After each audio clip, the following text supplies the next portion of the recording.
이 아침에 주신 하나님 말씀 창세기 6장 9절부터의 말씀입니다.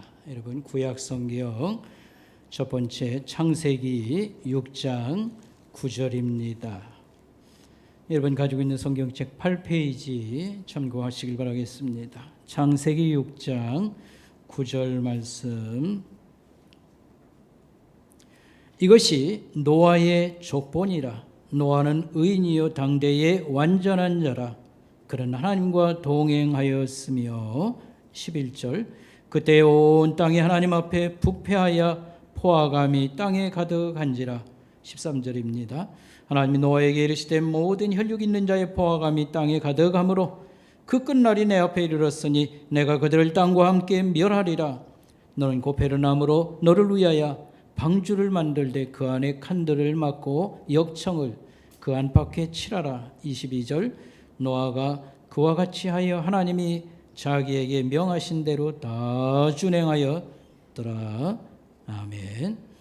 이 시간 우리가 영상으로 우리가 하나님께 찬양 영광을 올릴 때에 지금 전쟁과 또 질병으로 우리가 시달림을 당하고 있습니다. 하나님 주시는 평화 이런 주제로 우리 찬양할 때 하나님께 영광이 되길 바라겠습니다.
소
아멘. 예.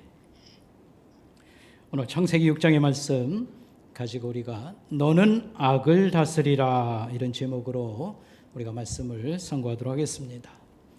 오늘 창세기 6장 11절 말씀 쉬운 성경으로 읽으면 내용이 이렇습니다. 이때 땅 위의 사람들은 하나님께 악을 행하였고 온 땅에는 폭력이 가득 찼습니다. 그랬습니다. 우리는 예수님을 믿고 잘 되는 길, 생명, 그러니까 삶을 풍성하게 누리는 생명을 얻고 복을 받는 것에 대한 정확한 것을 우리가 알아야 되겠습니다. 중요한 것은 정확히 알아야 된다. 우리가 예수 믿고 잘 되는 길을 정확히 알아야 되고, 또한 반대로 예수님을 떠나서 불행하게 되는 일, 이렇게 죽음과 여러 가지 그 비참함에 대해서도 우리가 정확히 알아야 된다. 이렇게 말씀을 강조하고 싶습니다. 우리가 일시적 어려움과 불행에서 영원한 불행으로 넘어가는 경계선에는 하나님의 심판이 있다는 것을 기억을 해야 될 것입니다. 성경에 나타난 심판의 사건들, 아담과 하와가 하나님께 범죄하고 심판을 받습니다. 죽음을 선고받고 쫓겨나는 그런 것을 우리가 봅니다. 노아의 홍수 사건, 이것은 우주적인 거대한 사건이었습니다. 그 다음에 소돔과 고모라 성의 멸망, 끔찍한 멸망 사건을 우리가 알고 있습니다. 그 다음에 가나안 땅의 7 족속들이 심판을 당합니다. 하나님께서 자기 백성들을 이제 만드시지요. 그래서 애굽에서 400년 동안 아브라함의 후예들을 키워서 그들을 구원하시고 광야에서 훈련을 시킨 다음에 정착지로 지금의 이스라엘 땅, 가나안 땅을 그들에게 주실 때 그 원주민들이 거기 살고 있어요. 오랜 역사와 전통을 가지고 잘 문화를 건설하고 잘 살고 있어요. 근데 그들을 쫓아낸다, 죽인다. 어찌 이럴 수가 있습니까? 그러나 하나님께서 아브라함에게 약속하기를 400년 후에 애굽에 있던 너희의 후손들이 가나안 땅에 죄악이 가득 차면 그들을 몰아내고 심판하고 너희의 자손들을 거기 그 땅에 내가 심으리라, 이런 약속을 썼습니다. 그러니까 하나님이 판단하시기에 그 땅에 죄악이 가득 차서 가나안 땅을 심판하고 이스라엘 백성들을 들여보냅니다. 그래서 가나안 정복 전쟁에 볼 것 같으면 너무 끔찍하다 할 정도로 다 몰아내고 그 다음에 그 성을 파괴하고 하나님의 심판이 임하는 것을 우리가 볼 수 있습니다. 자, 오늘 아침 우리가 첫 번째 생각할 것은 심판의 원인들, 특별히 오늘 본문은 노아 홍수 사건인데 자세한 말씀은 우리가 저녁 예배 때 바로 이 본문 6장 부분에 와 있어요. 그래서 노아 홍수의 실제적인 이런 얘기들은 오늘 밤에 우리가 말씀을 나눌 것이고요. 이 심판이 임하게 된 직접적인 요인을, 결정적인 이유를 성경이 말하고 있습니다. 오늘 읽은 11절이나 5절 말씀을 참고해 보면 하나님 이렇게 말했습니다. 사람의 죄악이 세상에 가득 찼다. 사람의 생각과 계획이 어려서부터 항상 악하다. 이렇게 말씀을 했습니다. 우리 손녀가 5살입니다만 만 4살이 아직 안 됐어요. 이제 몇 달 남았습니다. 근데 하루는 자기 엄마하고 어린 아기 큐티 성경 묵상을 하고 기도를 해주는데 이렇게 착한 사람이 되게 해주세요. 다른 사람과 좋은 것을 나누는 사람이 되게 해주세요. 그렇게 기도를 하니까 잠깐 그거는 빼고 이렇게 말을 했어요. 그러니까 다른 사람하고 나누고 하는 아이가 되게 해주세요. 그랬더니 손을 내밀어 잠깐 그거는 빼고 이렇게 얘기를 했다고 그래요. 그러니까 이기적인 마음이 어려서부터 벌써 자기 것 챙기고 이기적인 마음이 벌써 싹이 트는 거지요.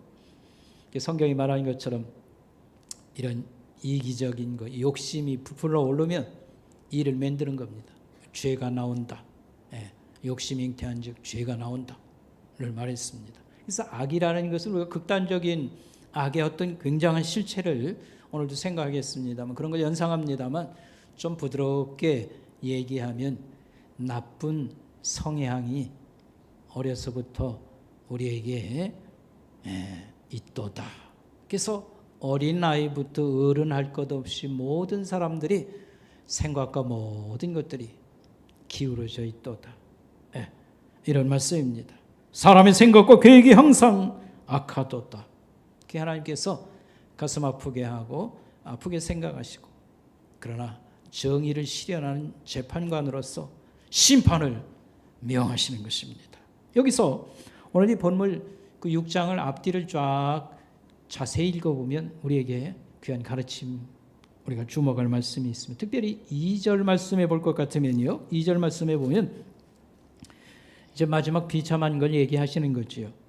하나님의 아들들이 사람의 딸들의 아름다움을 보고 자기들이 좋아하는 모든 여자로 아내를 삼은지라.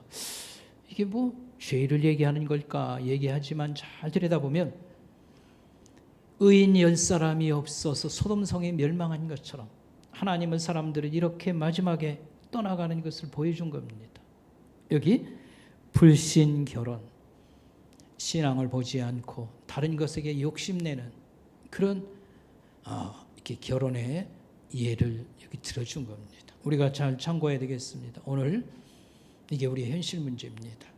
신앙을 중요하게 생각하지 않고 뭐 돈 보고 결혼하고 뭐 얼굴 보고 결혼하고 그래서 하나님을 믿는 경건한 이 젊은이들부터가 예수 잘 믿는 사람이 잘 믿는 사람을 또 찾아가지고 있지 않습니까? 정말 아름다운 그런 신앙의 가정을 이루가는 것, 이게 하나님의 뜻입니다. 불신 결혼, 신앙을 가볍게 여기고 버리고 결국은 하나님을 떠나고, 그래서 소돔성에 하나님이 의인 10사람이 있으면 나는 벌하지 않겠다 라고 말씀한 것처럼 이런 현상을 집어줍니다. 오늘 우리에게 철저히 적용해야 되겠습니다. 이따가 이제 마지막에 제가 한 예를 들겠습니다만, 오늘 가정의 예를 들겠습니다만, 어쨌든 하나님을 잘 믿어서 신앙이 꽃 피는 그런 사람과 가정들, 이런 것으로 가득 찬 사회, 이게 하나님 나라가 이 땅에 임하는 것입니다. 여러분, 하나님 나라가 이 땅에 나타나게 해주세요, 임하게 해주세요, 맨날 기도하는 그 내용을 알아야 됩니다. 하나님을 잘 믿는 백성들이 많이 세워지고, 이들이 또 이렇게 결혼을 또 이런 잘 믿는 그런 잘 믿는 사람들이 만나서 그야말로 신앙이 꽃 피는 가정, 하나님의 말씀이 잘 실현되는 이런 가정과 사회, 이게 하나님 나라가 이 땅에 임하는 것입니다. 근데 이게 거꾸로 가는 것은, 그저 뭐 젊어서 뭐 예수도 잘 믿었다 뭐 이런 하는데, 실제적으로 인생의 중요한 그런 동반자를 선택하는 데 있어 신앙은 제쳐놓고 돈 잘 버나 얼굴 뭐 어떤가 이렇게 하면 그 이제 앞으로 미래는 어떻게 되냐면 신앙은 그죠, 한 부분을 차지할 것입니다. 강력한 영향을 못 미칠 겁니다. 작아질 것입니다. 결국은 바쁘다고 해서 뭐 예배 소홀하고 하나님 멀어지고 이런 걸 안타깝게 생각하시는 것이요. 하나님께서 경건한 자손들을 얻어서 이게 이 땅에 확산되고 채워지는 그런 세상, 하나님의 말씀이 순종하고 실현되는 세상, 이게 하나님 나라가 임하는 것인데, 이게 이제 역행하는 것, 이제 이게 세상에 출발부터 이렇게 문제가 있다고 하는 걸 말씀합니다. 자, 그 다음에 11절 말씀에 보면 폭력이 세상에 가득 찼다라고 했는데, 개인적 다툼과 이게 이제 커지면 이제 사회에서는 전쟁이 일어나는 것입니다. 여러분, 이게 성경 그 창세기 4장에 보면 앞으로 조금 올라가서 첫사람 아담 하와의 자식들이 태어났는데 거기 살인 사건이 나타나지 않습니까? 가인이 동생을 쳐 죽이는 이런 끔찍한 일이 납니다. 그런데 이 사건 바로 직전에 하나님께서 화가 나가지고 막 이렇게 씩씩대는 뭐 그런 사람 가인이라고 볼 수 있겠지요. 가인이 이럴 때 하나님이 딱 던져주신 말씀이 있습니다. 너는 죄를 다스리라. 회개하라. 이런 말씀입니다. 죄를 다스리라. 그런데 하나님 말씀을 귀담아 듣지 않고 조금 있다 일을 칩니다. 동생을 무참히 죽이는 이런 비극이 일어났습니다. 그래서 너는 죄를 다스리라. 오늘 특별히 사순절 기간을 우리가 지나갈 때에 우리의 마음속에 여러 가지 부끄러운 삶의 이런 태도나 어떤 이런 것들을 우리가 회개하고 하나님께로 돌리는 이런 시간들이 되어야 되겠습니다. 자, 크게 두 번째로요. 이 선하고 능하신 전능하신 하나님이 왜 이 악이 죄악이 이렇게 번창하게 놔두시는가? 이런 질문입니다. 왜 하나님은 악을 허용하셨습니까? 라고 하는 것입니다. 특별히 참혹한 전쟁이나 비참한 일이 날 때마다 이런 질문을 던집니다. 이런 책자들이 쏟아지고 질문이 나옵니다. 왜 하나님이 죄악을 그냥 쳐다만 보고 계십니까? 이런 질문을 하는 것입니다. 여기에 대한 답은 우리 그리스도인들로서 정확히 알고 있어야 됩니다. 이 죄악은 인간의 탈선, 타락으로 이 땅에 등장하게 된 것이고, 그 다음에 우리 가운데 존재하는 이 죄악은 잠정적이다, 일시적이다. 하나님께서 이것을 치우시는 날이 있도다 라고 하는 사실을 우리가 기억해야 되겠습니다. 이 주제는 많은 철학자들의 고민이고 신학적 질문도 되고 그 다음에 많은 그런 문학 작품들의 대주제입니다. 왜 이 죄악이 이렇게 번창하는가? 어디서 왔냐? 이 뿌리는 어디 있냐? 성선설, 선악설 별 얘기들이 다 많습니다. 그러나 아무 답을 주지 못합니다. 철학적 질문이자 우리 신학적 또 질문인데 이게 신학자들도 지각각입니다. 합의된 게 없습니다. 그래서 성경적인 답은 바로 이것입니다. 죄악은 인간의 타락으로 이 세상에 등장하게 되었고 또 그 다음에 이것은 잠정적이다. 하나님께서 치우시는 날을 우리에게 주시도다. 자, 왜 하나님이 죄를 지을 수 있는 그런 사람으로 아담과 하와를 지으셨습니까? 우리가 지난주에 말씀드렸습니다. 하나님은 왜 죄를 지을 수 있는 사람들을 만드셨습니까? 아예 죄를 못 지게 그냥 틀어막든지 하시지. 왜 죄를 지을 수 있는 가능성을 가진 사람들로 아담과 하와를 지으셨습니까? 답은 우리가 지난주에 배웠어요. 하나님이 우리를 행복하게 하기 위한 것입니다. 행복과 자유는 아주 밀접한 손바닥 앞뒷면과 같습니다. 자유가 많으면 행복이 더 넘치는 것입니다. 하나님께서는 첫사람에게 이 풍성하고 높은 자유를 주셨다라고 하는 것입니다. 여러분, 짜장면을 먹고 싶은데 자꾸 된장찌개 먹으라고 하고 된장찌개만 자꾸 갖다 줘요. 그렇게 하면 자유가 제한을 받는 겁니다. 행복이 그만큼 덜한 것입니다. 먹고 싶은 거 달라고 하면 줘서 제때에 먹어야 그게 행복한 것이죠. 근데 어린 아이들 같은 경우에는 이빨이 썩는다든지 아직 딱딱한 음식을 소화를 못 시키니까 부모들이 여러 가지로 제한을 하는 겁니다. 그래가지고 너무 단 것도 안 주고요. 또 너무 맵고 짜고 이런 거 맛있는 거지만 안 주고 그러죠. 이것은 자유가 제한을 받는 거예요. 먹고 이러는 데는. 우리 손자가 우리 집에 왔는데요. 그날 짜장면을 시켰어요. 근데 이 아이가 이런 걸 먹어보질 못했어요. 근데 먹어보니까 입맛은 똑같거든요. 무지무지하게 맛있어요. 눈이 이만해졌어요. 어른들은 사실 맵고 짜고부터 시작해가지고 몸에 좀 해롭긴 하지만 기가 막힌 것들이 많이 있지 않습니까? 맛있는 거. 근데 애들에게는 좀 어리니까 우리가 제한을 합니다. 그러니까 이렇게 제한받는 게 많으면 자유가 사실 이렇게 제한을 받는 거죠. 행복이 사실 덜한 거예요. 그런데 어른들에게는 그렇게 하지 않습니다. 마음껏 먹든지 말든지 책임지라. 병이 나든지 말든지. 근데 이게 풍성하고 높은 자유를 어른들은 지금 활용하는 거 있고요.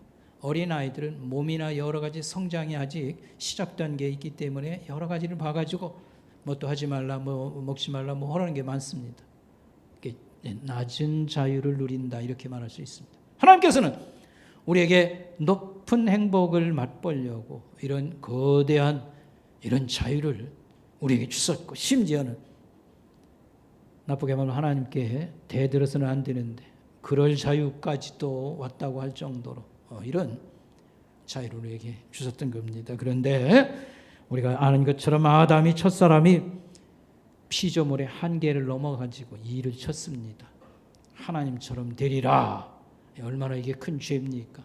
죽음으로 다스리는 그런 일이 있었습니다. 자, 그러면 선하고 전능하신 하나님이 이 악을 어떻게 해결할 수 있는 그런 대책을 가지고 계십니까? 라고 하는 것입니다. 악을 해결해 주실 그런 답을 가지고 계십니까? 라고 하는 것입니다.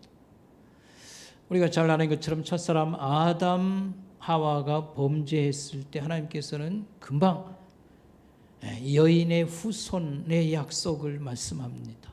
여자의 후손이 온다. 이 여자의 후손이 해결자로 오는 겁니다. 여자의 후손의 약속을 이루기 위해서 하나님의 독생자 아들이신 예수 그리스도가 구세주로 와서 우리의 문제를 해결합니다. 이 죄악을, 이 모든 것을 완벽하게 해결하는 해결자로 와 주신 것입니다. 그리고 하나님께서는 죄악이 다시 번성하지 않는, 죄악이 절대로 없는 그런 나라를 준비해서 우리에게 주시는 것입니다. 새하늘과 새 땅, 새로운 세상을 만들어 주시는데 거기에서는 죄악을 우리가 행하지 않는 나라가 될 것입니다. 그때에는 죄를 짓는 자유를 빼앗아 그런 게 아니라 우리가 너무 평생을 살면서 시달린 겁니다. 거짓말, 속임수, 뭐 나쁜 짓도 우리가 해보고 뭐 별별 거 해보니까 정말 진절머리가 나고 평화를 원하고요.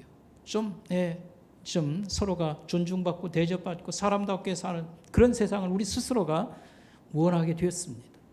그래서 우리가 새하늘과 새 땅 하나님이 주신 그 세상에서는요, 우리는 너무도 잘 압니다. 사람을 속이면 피해가 결국 그때뿐이지 다시 온다. 성질 부리고 못된 짓을 하면 또 문제가 또 일어난다. 이런 걸 알기 때문에 죄를 좋게 말하면 쳐다보지도 않고요. 그렇게 해서 그렇지 죄지 않지 않는 사회라는 것이 우리 자유를 하나님이 그때는 뺏는다 이런 뜻이 아닙니다. 이런 세상과 답을 우리에게 주셨으니 얼마나 참 기쁘고 감사한 일입니까? 우리가 하나님을 영원히 감사하고 찬양할 뿐입니다.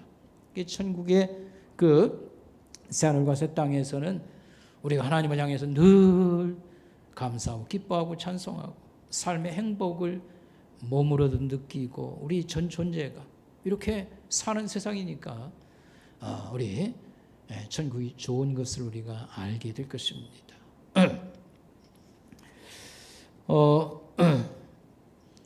너무 큰 그런 주제요 말씀을 너무 간략하게 이렇게 했기 때문에 아이고 뭐 그런가 보다 이렇게 생각하면 안 됩니다. 여러분들이 이건 아주 머릿속에다 집어넣고 이런 질문을 할 때에도 정확히 답을 해줄 만큼 완전히 우리의 것이 되어야 될 것입니다. 자, 세 번째로요. 전쟁은 이 악의 그야말로 제일 큰 덩어리 실체 이렇게 말하고 싶습니다. 종합적인 악이다 라고 말할 수 있겠습니다. 여러분 전쟁이라고 하는 것은 허가낸 살인극입니다. 전쟁의 도덕성을 얘기합니다. 포로를 어떻게 잘 대우해주고 법이 있습니다만 일단 자기 동료가 옆에서 쓰러져 죽거나 하면 눈이 뒤집힌다고 그러죠. 그냥 별짓을 다 하는 것입니다. 이 전쟁은 너무도 비참한 허가 난 그런 살인극인데 그거 설명할 것도 없는 것이죠. 우리가 6.25 전쟁을 겪었습니다. 저는 전쟁 후세대이긴 합니다만 그러나 그 후유증이 지금까지도 있습니다. 그래서 전쟁터에서 부상을 당한 사람은 평생 어떤 사람은 이제 불구자로 또 날씨가 나쁘면 그 괴로움에 시달리고요. 그 다음에 이산가족으로 찢어진 가족들, 죽은 부모들이나 이런 사람들, 지금 6.25 전쟁 70년이 훨씬 지났으나 여전히 상처를 가지고 있는 비참함입니다. 에라스무스라는 사람이 이렇게 말했습니다. 전쟁은 겪어보지 못한 자들에게는 달콤한 것이다. 이 말은 역설적이지요. 전쟁은 결코 매력은 아무것도 없다. 너무 비참한 것이다. 전쟁은 겪어보지 못한 자에게는 달콤한 것이다. 이런 말을 남긴 게 아니라 자기가 쓴 책 제목이 이것이었습니다.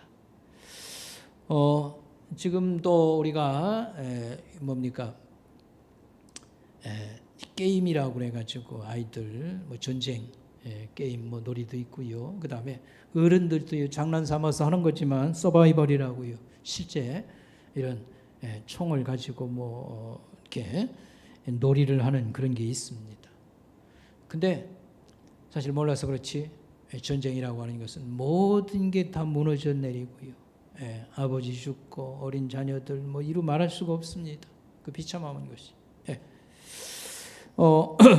에라스무스는 굉장히 큰 인물입니다. 중세기에서 종교개혁 시기로 이제 넘어갈 때에 종교개혁자에게는 들어가지는 않지만 이제 큰 이런 인물이 학자였습니다. 그래서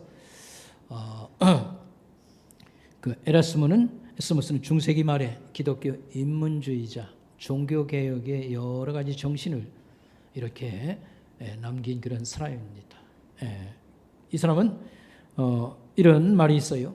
에라스무스가 알을 낳고 루터가 부활을 시켰다. 그러니까 중세의 교회나 그 부패상을 여러 가지 비유나 이런 걸로요 많이 고발을 하고 비난을 하고 뒤집어져야 된다는 얘기지요. 그렇게 했던 그런데 학자이기도 합니다. 원래 이게 네덜란드 사람이에요. 로테르담이라고 하는 두 번째로 큰 도시에서 출생을 했고요. 고아였기 때문에 그러나 머리가 아주 명석했어요. 유학은 파리로 갔었고 신학 박사는 이태리에서 이탈리아에서 받았습니다만 주로 영국과 독일과 그 다음에 스위스 이런 데서 가르쳤고 거기서 이제 생애를 마칩니다. 자기는 세계 시민이다 이렇게 자부했던 사람이고 그 눈이 이렇게 폭이 넓은 사람이 특별히 전쟁에 대해서 그가 쓴 책 중에 이런 책이 있다고 하는 사실이 놀랍습니다. 그는 실제로 당대에 장미전쟁이라고 하는 거 영국의 내전입니다. 30년 동안 이 전쟁이 있었습니다. 당대에 이 전쟁을 영국에 가서도 살고 활동을 했으니까요. 겪었었고 바로 그 전에는 어떤 전쟁이 있었냐면 100년 전쟁이라고 해서 100년 동안 싸운 거예요. 프랑스와 영국 사이에 100년 전쟁, 정확히 말하면 116년간을 싸웠어요. 그리고 또 장미전쟁이랑 영국에서는 왕위 계승 가지고 내전이 30년 있었고요. 그 다음에는 종교개혁 때 30년 동안 전쟁이 있습니다. 너무 끔찍한 그런 전쟁이 있었습니다. 그니 이런 책을 쓸 만한 그런 인물도 됐거니와 이런 책이 나올 만도 하지요. 역사는 침략의 역사다. 침략사라고 부를 만큼 전쟁이 멈춘 적이 없다고 말해도 틀림이 없습니다. 국가가 힘 있다고 생각하면 구실을 만들어서 주변의 약소국을 항상 넘보고 침공을 했습니다. 이것은 힘 있는 자의 집단 이기주의에서 나오는 것이고, 그러나 침략자 아무리 거대하고 뭐 힘이 좋았고 그래도 있지 않습니까? 그 결과는 항상 비참했습니다. 그래서 예를 들면 그리스의 정복자 알렉산더, 그는 인도까지 땅을 차지하고 했습니다. 아마 33살에 정복전쟁에서 병으로 사망을 합니다. 또 무섭기도 하고요. 그야말로 아시아에서 저 유럽까지 쳐들어갔던 몽골의 징기스칸 같은 경우 말에서 떨어져서 전쟁터에서 사망을 하게 되는 것입니다. 여러분, 프랑스의 나폴레옹은 영국과 전쟁에서 지지요. 이렇게 섬에 갇혀서 이제 감옥살이 생활하다가 5년 만에 비참한 종말을 맞이합니다. 히틀러는 자살을 했습니다. 그 다음에 이태리의 무솔리니는 시민들에게 붙잡혀서 돌에 맞아서요 죽었고 시신이 거꾸로 매달렸습니다. 여러분 태평양 전쟁 2차 대전에 일본의 도조 히데키는 교수형을 당하였습니다. 그러니까 어떤 사람 침략의 우두머리도 비참한 종말을 맞았고 또 뭐 세계를 좀 이렇게 제국을 건설해서 했던 사람들도 오래간 그것이 못한 것이 대부분이었다 이렇게 말할 수가 있겠습니다. 자, 오늘 우리는 악의 가장 비참한 덩어리 실체인 이 전쟁이라고 하는 것을 지금 또 한 번 우리 가까이에서 접하고 있습니다. 우크라이나 전쟁이 2월 24일 날 시작되어서 지금 한 달이 가까이 오고 있습니다. 근데 이제 좀 멀리 떨어져 있기 때문에 동정은 하지만 우리가 관심을 보일 대상인가 하는데 두 가지에서 관심을 보여야 된다고 생각합니다. 첫째는 예수 믿는 사람들, 우크라이나가 예수 믿는 사람들 나라입니다. 그래서 그리스 정교회가 한 60% 되고요. 천주교와 개신교 해서 예수 믿는 사람들이 이렇게 많은 나라입니다. 그리고 그 역사를 살펴보면 우리보다 한참이나 슬픈 역사를 가지고 있는 사람들이고, 그 다음에 또 한 가지, 이 러시아의 푸틴 대통령 목적대로 되면 다른 사람들이 힘받을 가능성이 있어요. 중국이 대만을 이렇게 침공한다든지, 이 김정은이의 이 미사일이 핵무기 이런 것은 절대로 일본이나 미국에다 못 쏩니다. 그러나 쏠 때는 딱 한가운데 있지요. 우리가 이런 걸 경계해야 되고, 그러진 않는다 하더라도 북한이 이렇게 정권이 몰락했을 때에 중국이 쓱 발을 디민다든지 이런 일이 얼마든지 가능성이 있습니다. 그래서 이게 뜻대로 안 되도록 우리가 기도해야 되고 관심을 보여야 된다 이렇게 생각을 합니다. 우크라이나를 위해서 기도한다고 할 때 우리는 한 세 가지 간추리면 좋겠습니다. 러시아 국민들이 전쟁이 멈추도록 목소리를 높이는 것이고요. 국제사회가 러시아의 제재 방안을 강구해서 협력하고 우크라이나를 도울 수 있도록. 그 다음에 한국교회와 세계교회가 우리가 전능하신 하나님께 간절히 기도해서 전쟁이 멈도록 이 푸틴 같은 지도자를 억제해 주시고 악하게 계속 나가지 않도록 하나님 정상으로 돌아오게 해주세요. 또 중국과 북한이나 이런 나라들이 제국주의 발상을 하지 않도록 우리가 하나님께 부탁을 하고 기도해야 된다고 생각합니다. 지금 우리가 사순절 기간이 있는데 이제 한 달이 조금 안 남았습니다만 우리가 부활절을 맞습니다. 그때까지 이 전쟁이 좀 어떻게 끝나지 않는다고 하면 제 생각에는 광고를 한번 내서 우리 성도들 중에 좀 얼마가 러시아 대사관 앞에 가서 우리도 좀 이렇게 항의 시위가 필요하지 않을까. 악에 대해서 우린 기도함이 필요하고 또 한가함도 필요하지 않을까 이렇게 생각합니다. 그래서 여러분 우크라이나를 조금 소개하기 위한 역사 거기 메모에 있으니까 여러분이 참고하시고 조금만 이렇게 간추리면 이 역사에는 키예프 루스 공국이라고 하는 키예프 이제 키우라고 요즘 부르더라고요. 우리 배울 때는 키예프 루스는 민족을 가르치는 키예프 루스 공국을 882년 우리 인쇄물에 그 1800이 아니고 882년입니다. 882년부터 1240년 한 400년 이 나라를 이렇게 나라라면 나라를 이렇게 이루었습니다. 키예프라고 하는 키우라고 하는 것을 중심으로 해서 지금 러시아 땅 일부 우크라이나 벨라루스 지역을 다스리고 있었습니다. 이들은 990년 후반기에 기독교를 받아들였고요. 몽골의 침략을 받아서 이 징기스탄 군대가 여기까지 갔습니다. 그러니까 이제 오늘 범으로 보면 러시아 땅이라고도 볼 수 있는 여기까지 가고 거기서 중단을 했다고 하는 게 좀 역사의 아이러니입니다. 왜냐하면 여기서부터 저 알프스 산까지 그냥 툭 길이 터져 있어요. 오스트리아까지 그냥 스위스까지 길이 터졌는데 왜 징기스탄의 군대가 여기서 멈췄냐? 라고 하는 거죠. 어쨌든 이 우크라이나 땅을 한 200년 동안 몽골이 지배하고 이 우크라이나가 몽골에 의해서 망합니다. 그러자 주민들이 북쪽으로 이주하면서 개척한 게 모스크바입니다.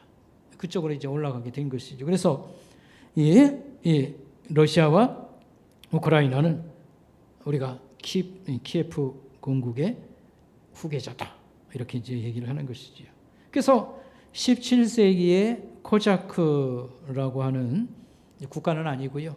그런 어떤 공동체, 국가적 그런 공동체가 형성이 될 때까지 한 300년 동안은 정치 세력은 이제 이렇게 등장하지는 못합니다.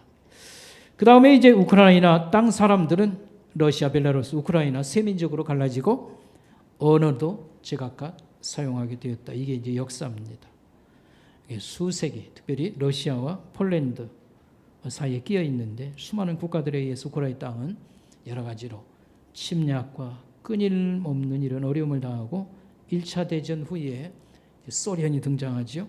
그때에 구러시아 제국에 속한 나라들이 독립할 때도 오랜 동안 이 민족 독립을 위해서 그렇게 오랜 동안 투쟁을 하고 했으나 이 우크라이나만은 독립에 성공하지 못합니다. 그다음 2차 대전 후에 러시아와 우크라이나가 1945년에 유엔에 가입을 하게 되고 이제 91년에 와서 국민투표에서 최종 국가, 독립국가를 선언하게 되는 것입니다. 자, 저를 보시기 바랍니다. 우크라이나 하면 그 땅이 러시아와 폴란드 사이에 있습니다. 이 나라는 아주 대국이 될 수 있는 가능성이 있는 나라입니다. 이 나라는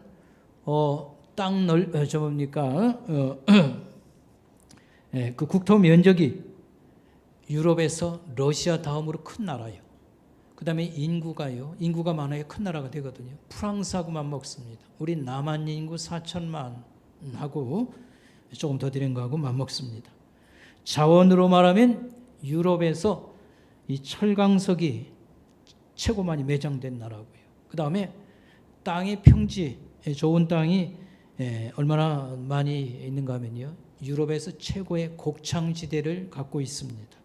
그래서 세계 식량 위기가 오면 이 나라가 먹여 살릴 수 있는 나라라고 이렇게 말할 수 있겠습니다. 근데 이 많은 곡식과 이런 것을 주변 나라들이 탐내는 겁니다. 그래서 끊임없이 고통을 당하고 끊임없이 시달림을 당한 게 지금까지 역사입니다. 특별히 러시아 공산연맹이 일어나고요. 스탈린이라는 독재자가 등장을 해서 이 우크라이나를 정말 많이 괴롭혔습니다. 그래서 1932년, 33년에 이 주민들을 다 농사 짓던 사람을요 도시로 이제 공업화라고 해가지고 내보내기도 하고 뭐 쫓고요. 그 다음에 집단 농장이라고 자기 농사 짓던 걸 다 집단으로 몰아가지고 이 북한식으로요 이렇게 만들어라고 1932년부터 33년에 사람들을 엄청나게 굶어 죽게 했습니다. 이건 의도적으로 죽인 것이다. 그때 죽은 사람이 250만에서 350만입니다. 그니 우크라이나 사람들이 그걸 잊어버리겠어요? 이번에 신무기가 많으니까 러시아가 막 밀면 모르지만 그렇지 않고서는 대부분 사람들이 죽으면 죽어도 저항을 할 것입니다. 그러니까 얼마나 참혹한 전쟁이 있을 수도 있겠다 이런 걸 생각하게 되는 것이지요. 그래서 여러분 그 추천 영화가 거기 인쇄물에 보면 있지요. 미스터 존스라고 하는 거 우크라이나 대학살을 배경으로 하는 겁니다. 2017년에 홀로도모르라고 하는 그런 영화가 있는데 여러분 가정에서 이거 신청해서 볼 수 있습니다. 그래서 얼마나 처참한 이런 학살과 굶주림에 시달렸던가 하는 것입니다. 자, 오늘 이제 말씀 이제 결론이자 적용을 좀 한번 해보도록 하겠습니다. 우리가 오늘 지금 사순절 기간, 우리가 이제 부활절 앞두고요, 이제 40일 이제 고난 주간 앞으로 계산 40일 이 기간에 있습니다. 이 기간에 우리가 하나님 말씀을 묵상하고 기도할 때 특별히 내 마음의 악한 감정을 다스리자고 하는 그런 말씀입니다. 우리가 적용할 말씀이 내 마음에 악한 감정을 회개하고 다스리죠.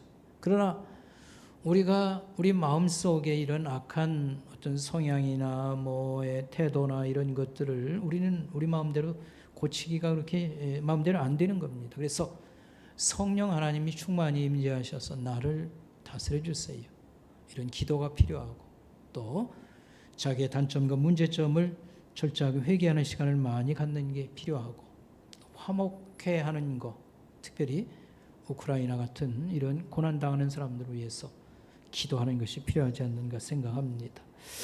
제가 한 사람을 이제 소개하는데 우리가 금요 심야 기도 때 늘 기도하기 전에 이 기독교 방송이라든지 뭐 이런 걸 통해서 신앙 간증을 듣습니다. 그래서 하루 부흥의 자리입니다 해서 우리 성도들에게 지금 계속 권장할 때 여러분이 이제 코로나가 정점을 찍고 이렇게 저기 할 때에 여러분들이 좀 관심을 갖고 많이 참여해서 우리 기도할 수 있길 바라겠습니다. 여기 우리 금요 심야 기도회 때 나왔던 모리슨 장로라고 하는 분인데 한국계 미국인입니다. 고아로 한국에서 자라서 미국 예수 믿는 가정에 입양을 한 사람이지요. 그래서 지난번에 조금 얘기를 했습니다. 14살 때 미국에 예수 믿는 가정에 입양을 가게 된 것입니다. 이렇게 14살이면 중학교 2학년인데 입양이 안 되는 나이예요. 그 다음에 한국 사람들은 특별히 입양도 뭐 별로 않거니와 남자들은 또 싫어하지 않습니까? 그리고 다 큰 아이는 데려가질 않아요. 근데 그 아버지 미국 사람 이분이 이렇게 이제 고아들 전쟁 이후에 고아들이 소개하는 이런 안내 책자를 이렇게 보니까 얼굴들이 있고 밑에 이제 작은 그런 설명이 있는 겁니다. 이 아이는 다리를 절고 있습니다. 소아마비처럼 다리를 절고 있는 아이고 나이가 다 찬 꽉 찬 아이입니다. 그런데 그 아버지가 이렇게 보더니만 이해다 해가지고 그 아버지 미국인 아버지가 이분을 이제 데려가지요. 그래서 나이가 걸리니까 그때가 13살 몇 개월이니까 나이가 걸리니까 청와대에게 편지까지 써가지고 이 아이를 데려갑니다. 뭐 잘나서 그런 게 아니고 이 아이는 다리를 절는 아이, 다 큰 아이. 그럼에도 불구하고 이 아이다 해서 이 아이를 데려갑니다. 그래가지고 공부도 못하고 그랬는데 뭐 안정되고 그러니까 좀 이렇게 공부에 맛이 들어서 공부를 또 잘하게 되었어요. 그래가지고 나사 미국 우주국의 이제 고위급 지금은 책임자가 된 사람입니다. 그런데 제가 이제 그 아버지가 이제 우리 홀트 아동복지회라고요. 거기 이사도 하시는데 저는 그 얘기를 쭉 이렇게 들으면서 그 미국인 아버지가 너무 귀하게 생각됐습니다. 그 아버지가 이렇게 얘기하지요. 자기가 이제 병들어서 죽음을 앞두고 아들을 부르지요. 내가 이 땅에 와서 잘한 거 3가지 있다. 첫째는 예수님 믿은 거. 두 번째는 너희 엄마를 내가 만난 거. 세 번째로는 너를 입양한 거를 얘기했습니다. 그러면서 우리는 자식 낳으면 뭐 대학 학비도 돼야 된다. 장가 갈 때 방도 하나 얻어줘야 된다. 그런데 미국은 그런 게 없습니다. 자기들이 크면 자기들이 책임을 지도록. 그래서 소위 말하는 학자금 대출 받으면 자기가 이제 취직해서 갚도록. 근데 이 모르스 같은 경우에는 자기 딸들이 있어요. 그럼에도 한국 아이를 2이나 입양했습니다. 근데 아이가 이제 명면 학교를 이제 들어갔는데 학비도 엄청 비싼데 그걸 아버지가 대출을 받아가지고요. 자기 그걸 갚아줘요. 그래서 여러분 우리가 알지 않습니까? 뭐 미국 사람이 한국 사람이 다 똑같아요. 여러분 전혀 차이가 없습니다. 그들도 집 가지고 고민하고 집 먼저 사고요. 근데 아이를 2를 입양해서 그 키우기가 얼마나 어렵습니까? 그리고 그렇게 하지 않는데도 학자금 대출받아 자기가 다 갚아주고 그리고 이렇게 했던 그 아버지가 너무 귀하게 생각해서 넌 아주 충격받을 정도로 고난주간에 많이 묵상을 하고 참 고맙다 이렇게 생각하고 나는 이런 사람이 될 수 없는가. 그런 고민과 또 이렇게 반성을 많이 해보고 그렇게 했습니다. 근데 이 모리슨 씨도 똑같이 이제 한국에 이 고아를 입양을 하는 것입니다. 입양을 하는데 희한한 일이 벌어진 겁니다. 희한한 일이 벌어졌어요. 어떤 일이 벌어졌냐면 이 사람이 나사에 근무한다 뭐 이렇게 하니까 이 입양 온 아이가 자기는 이제 팔자 핀 호강한다고 생각을 한 모양이죠. 근데 실제로 와 보니까 그냥 너무 검소하고 평범한 거예요. 특별 대접해 주는 것도 아니고. 그러니까 무슨 얘기를 하냐면요. 나 파양을 해 주십시오. 파양이라고 하는 것은 입양 취소해 달라는 겁니다. 여러분 이 얘기 들어보시면 얼마나 기가 막힌 거, 얼마나 어린 것이 영악스럽습니까? 미국인 가정에 입양을 가는데 나사에 근무한다. 우주항공국에 근무하시고 그러니까 어린 마음에도 나는 이제 인생이 이제 팔자 폈다고 생각한 겁니다. 그때 지 마음대로 그냥 검소하고 그냥 평범할 뿐입니다. 그랬더니 한다 소리가 파양을 시켜. 나 입양 취소해달라. 얼마나 못됐고 인간이 영악스럽습니까? 사람을 하나 데려다가 먹이고 키우고 돌보고 공부까지 시키고 그게 얼마나 고마운 일입니까? 그게 애정 없이는 될 수 없는 일이고 예수 그리스도를 닮지 아니하면 흉내도 못 내는 일 아닙니까? 이렇게 못됐어요. 물론 그 부모가 잘 설득을 해서 이 아들도 잘 커서 잘 됐다고 하더라고요. 그런데 우리가 우리 자신에게 한번 적용할 필요가 있지 않는가 생각을 합니다. 우리가 하나님의 사랑받는 영적인 자녀로 하나님이 우리를 택하셨습니다. 버림받은 고아와 같은 그런 문제, 이런 인생인데 근데 우리 스스로가 생각하기를 천지를 지으신 하나님과 엄청 사랑한다고 했는데 그러면 잘 먹고 잘 살고 호강하고 이게 좀 있어야 되는 것인데 그냥 평범할 뿐입니다. 그래서 예수 믿으면서도 감사한 마음도 없고 그냥 그렇다고 그러니까 습관적으로 다니는 게 더 많고 더 이상 깊이 생각하고 묵상하고 그런 것도 없습니다. 하나님 같은 분이 아들을 희생시켜서 우리 살려낸다. 우리는 그거 흉내도 못 낼 일입니다. 이게 얼마나 큰지 이런 걸 생각도 못 하는 겁니다. 예수 믿고 잘 먹고 잘 살고 그냥 좋은 차 굴리고 좋은 집에서 호강을 좀 해야 되는 건데 그런 거 하나도 없지 않습니까? 여러분 우리가 얼마나 영악스러운 그런 면이 있는가 우리는 적용해서 한번 생각해 봐야 될 것입니다. 하나님께서 악의 문제를 해결하시도다. 왜 이렇게 전쟁이 많고 이렇게 인간들이 못됐습니까? 해가지고 문제를 얼마나 삼았다고요. 플라톤 같은 사람은 이런 걸 형상 진련이 왜냐하면 신이 계시는데 그는 완벽한 자고 사랑이 많은 자인데 어떻게 그가 만든 세상에 이 죄가 이렇게 전쟁이 끝이 없고 이렇습니까? 할 때에 그래가지고 신은 완전하고 사랑이 넘치는데 이 세상에 죄악은 넘쳐난다. 그러므로 신은 없다. 벨러무 주장을 다 해요. 이건 무슨 잘못된 그런 이론입니다. 하나님께서 인간이 죄를 끌어들이는 그런 일이 일어난 것이고 무슨 문제가 일어난 거죠. 이 문제를 해결하기 위해서 그 아들을 까지 희생시켜가며 우리에게 사는 길을 마련해 주시고 그 다음에 우리 하나님이 만들어 주신 세상이 얼마나 좋고 살기 좋은가는 이 봄에 꽃 피고 여러분 우리 자연 만물을 한번 보십시오. 이 자연 만물은 깨진 그릇이나 마찬가지예요. 하나님의 저주가 있어서 그저 이렇게 자연 재앙도 많고 이러긴 합니다만 그러나 세계 구석구석이 보면 얼마나 위대하고 얼마나 아름답고 얼마나 멋지고 합니까? 하나님이 우리를 위해서 새하늘과 새 땅을 준비했다고 할 때에는 환경적인 거나 이런 건 말할 것도 없습니다. 이런 건 말할 것도 없습니다.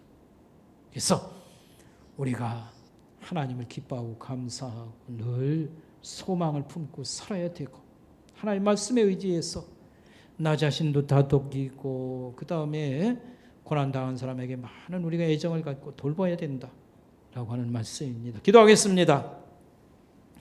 하나님 아버지, 우리의 어려움을 이런저런 모양으로 또 해결해 주시고, 그 중에도 우리 주 예수 그리스도로 인하여 우리가 사는 길, 생명을 얻는 길, 하나님의 사랑을 알게 하사옵고,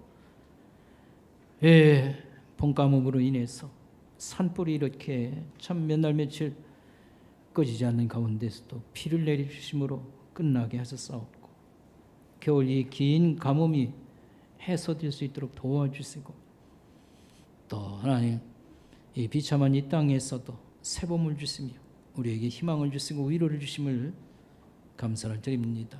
하나님, 우리가 하나님을 이 사순절 기간에 다시 깊이 또 묵상하고 기뻐하게 하옵시고, 올 한 해도 우리가 하나님을 믿는 이런 신앙이 왕성하여서 우리가 긍정적인 그런 태도와 또 믿음을 보이면서 하나님의 인도를 받으며 사는 우리 성도들 다 되게 하여 주시옵소서.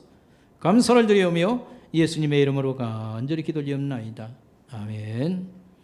우리 준비하신 봉헌 예물 하나님께 올리면서 복음 찬송 같이 부르겠습니다.